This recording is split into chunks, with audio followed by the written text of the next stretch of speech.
Hormuz প্রণালীর নিয়ন্ত্রণ নিয়ে শুধু উত্তেজনা বাড়ছে না, বরং জটিল পরিস্থিতি তৈরি হচ্ছে।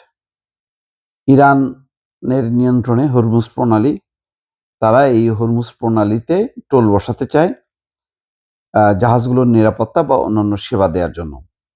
এখন আমেরিকা বলছে যে না, এই কাজটা তারাই করবে এবং সেটি করার জন্য ইরানের উপর আবার মার্কিন নৌ অবরোধ তারা শুরু করবে বলে ঘোষণা দিয়েছে এবং জাহাজ থেকে টোল নেবে। যেই টোল নেয়ার কারণে ইরানের উপর চরমভাবে ক্ষুব্ধ। এখন ট্রাম্প নিজেই বলতেছে যে টোল নেবে।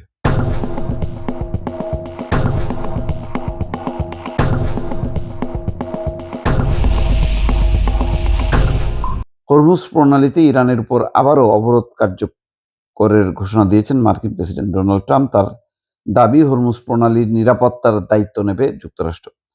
নিরাপদে চলাচলের জন্য জাহাজগুলোর কাছ থেকে অর্থও নেওয়া হবে। তবে ট্রাম্পের এই ঘোষণা তাৎক্ষণিকভাবে প্রত্যাখ্যান করেছে ইরান। উভয় দেশের মধ্যে পাল্টাপাল্টি ক্ষেপণাস্ত্র এবং ড্রোন হামলার মধ্যেই আজ সোমবার এই ঘোষণা দেন ট্রাম্প। ফক্স নিউজকে দেওয়া সাক্ষাৎকারে ট্রাম্প বলছেন, আমরা হরমুজ প্রণালী নিয়ন্ত্রণ করব, সম্ভবত এটি পরিচালনাও করব। আমরা প্রণালীর অভিভাবক হব, এর জন্য আমাদের অর্থ দেওয়া উচিত। ট্রাম্প বলছেন, এই দায়িত্ব পালনের জন্য যুক্তরাষ্ট্রকে অনেক অর্থ দেওয়া উচিত, কারণ এই নৌপথ ব্যবহারকারী দেশগুলো ধনী এবং যুক্তরাষ্ট্রের কাছ থেকে বিনামূল্যে সেবা আশা করা উচিত নয়।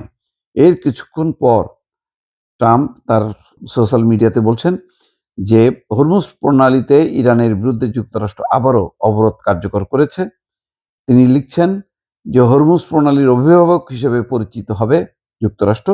নিরাপত্তা নিশ্চিত করতে যত ধরনের ব্যয় হবে তার জন্য প্রণালী দিয়ে চলাচল করা প্রতিটি পণ্যবাহী জাহাজ থেকে 20% হারে অর্থ আদায় করা হবে। এই ব্যবস্থা কার্যকরের প্রক্রিয়া অবিলম্বে শুরু হবে বলেও জানান তিনি। ট্রাম্প একই সঙ্গে অভিযোগ করেন, ইরান অন্তর্বর্তী সমঝোতা ভঙ্গ করেছে। তার ভাষ্য, চুক্তি হয়ে গিয়েছিল কিন্তু তারা তা ভেঙেছে। তারা সব চুক্তি ভাঙে, তাদের সঙ্গে আমাদের 10টি চুক্তি হয়েছে, তাই এবার আমরা তাদের উপর খুব কঠোর হামলা চালাবো।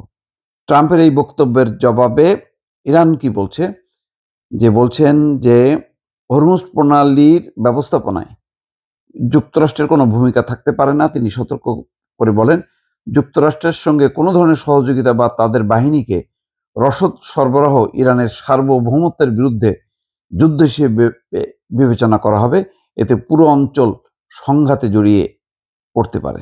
তো এখন এই অবস্থা যে সোমবারও দুই দেশের মধ্যে সংঘর্ষ আরো তীব্র হয়েছে। বাণিজ্য জাহাজে হামলা ঘিরে গত সপ্তাহের মাঝামাঝি যুক্তরাষ্ট্র ইরানের মধ্যে নতুন করে সংঘাত হয়।